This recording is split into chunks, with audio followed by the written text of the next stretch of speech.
Salut les mélomanes et bienvenue dans ce deuxième épisode de Ciné Tempo. Et aujourd'hui au programme on va s'intéresser au cultissime Amadeus. C'est parti.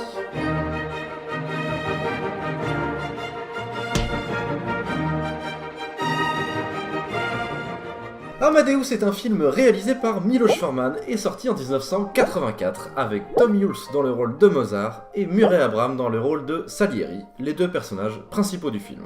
On va tâcher de voir ensemble ce qu'il faut et ne faut pas retenir du film. Parce que bien que le film soit absolument génial, ça y a pas de doute là-dessus, il n'en reste pas moins un film. Et non un documentaire. Donc il est possible que quelques faits historiques aient pris un petit peu cher. Un petit peu. Alors prenons les choses dans l'ordre avec le personnage principal du film, Salieri. Qui était-il vraiment ? Alors aujourd'hui, Salieri n'est pas connu du grand public autrement que pour sa pseudo-rivalité avec Mozart. Ce qui est quand même bien dommage car il fut certainement le plus grand compositeur de son temps.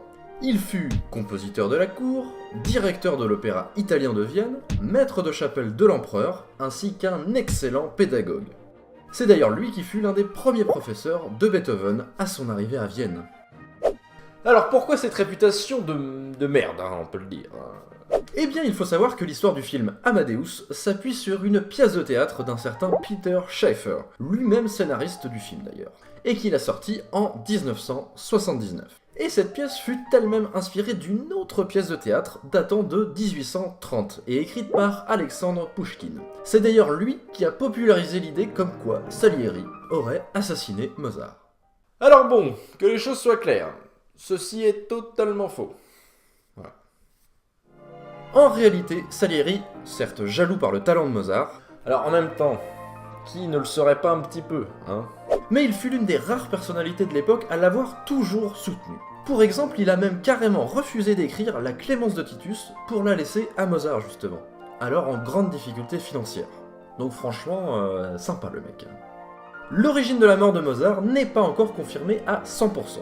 Mais en tout cas, ce qui est sûr, c'est que Salieri n'y a jamais été pour quelque chose.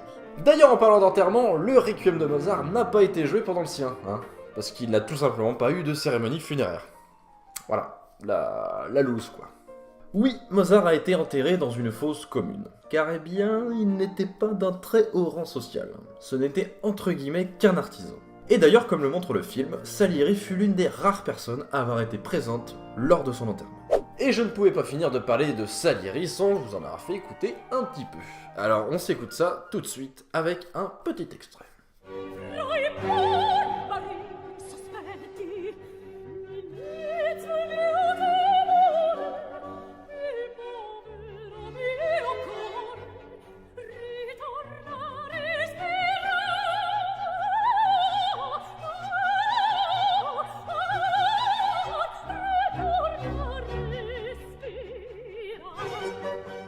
Autre point du film, le personnage de Mozart. Présenté comme un gamin de petite taille, avec un rire agaçant et aimant bien les filles et les grosses blagues bien lourdes, oui, Mozart était comme ça. Et on sait tout ça grâce notamment aux correspondances de Mozart, et certaines lettres sont juste magiques. Et je vous en ai sélectionné quelques extraits assez cultes. À sa cousine Anna Maria. Excusez ma vilaine écriture, la plume est déjà vieille, mais il y a bientôt 22 ans que je chie par le même trou, et il n'est pas encore déchiré. Tous les jours je chie dedans et mords la crotte à pleines dents. Alors oui, Mozart était plutôt scato, on peut le dire. D'ailleurs, j'en parle dans une de mes vidéos, si vous avez pas vu, chut. Pas mal, Allez, je vous le refais.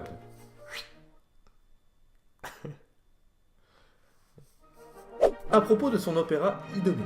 J'ai la tête et les mains si pleines du troisième acte qu'il ne serait pas impossible que je me transforme moi-même en troisième acte.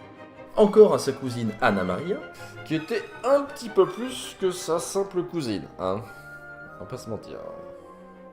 Je vous baise vos mains, votre visage, vos genoux et votre... enfin... tout ce que vous me permettez de baiser. Par contre, le film s'est permis quelques libertés sur le personnage de Mozart qu'il faut rectifier. Premier extrait.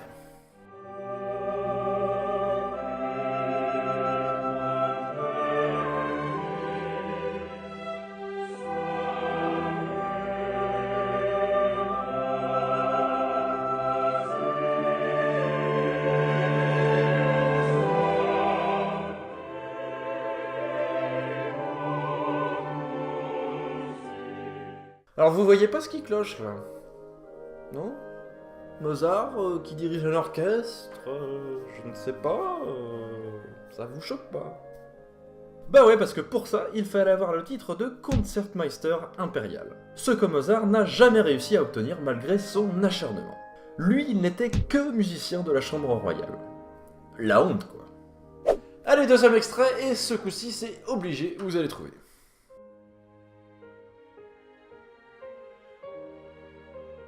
Celle-là facile. Bon, je vous la dis quand même si c'est ultra évident. On voit que Mozart meurt au petit matin, or il serait mort en pleine nuit, voilà. Mais bon, je pense que vous le saviez déjà. Hein. Bon voilà, à part ces quelques petites erreurs historiques, bon, petites... le film n'en reste pas moins un énorme chef-d'œuvre. Et en tant que film, il est l'un des plus récompensés aux Oscars avec 8 statuettes sur 10 obtenues. C'est pas rien quand même.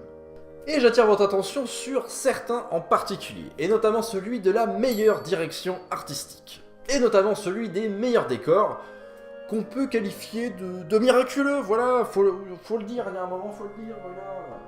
Tout a principalement été tourné à Prague, que Miloš Forman, tchèque, connaissait plutôt bien. Et pour donner encore plus de réalisme à certaines scènes, les passages du film concernant l'opéra Don Giovanni ont été réalisés dans le même théâtre qui avait vu sa création 200 ans auparavant. Et à noter que les superbes images du film viennent du fait que tout a été tourné en lumière naturelle. Un peu comme chez moi en fait. Hein. Hello darkness, my old friend. Donc voilà, si vous n'avez pas vu ce film, bon déjà je sais pas comment vous avez pu faire pour passer à côté de ce film là, enfin bon. Je vous laisse une dernière chance parce que je suis sympa. Hein. Mais fais gaffe. Hein. Ah, et si possible en version longue, Director's Cut. Hein. Ça se trouve facilement maintenant, vous pouvez vous pouvez le demander et l'emprunter à un très bon ami à vous qui a le Blu-ray qu'il a acheté légalement.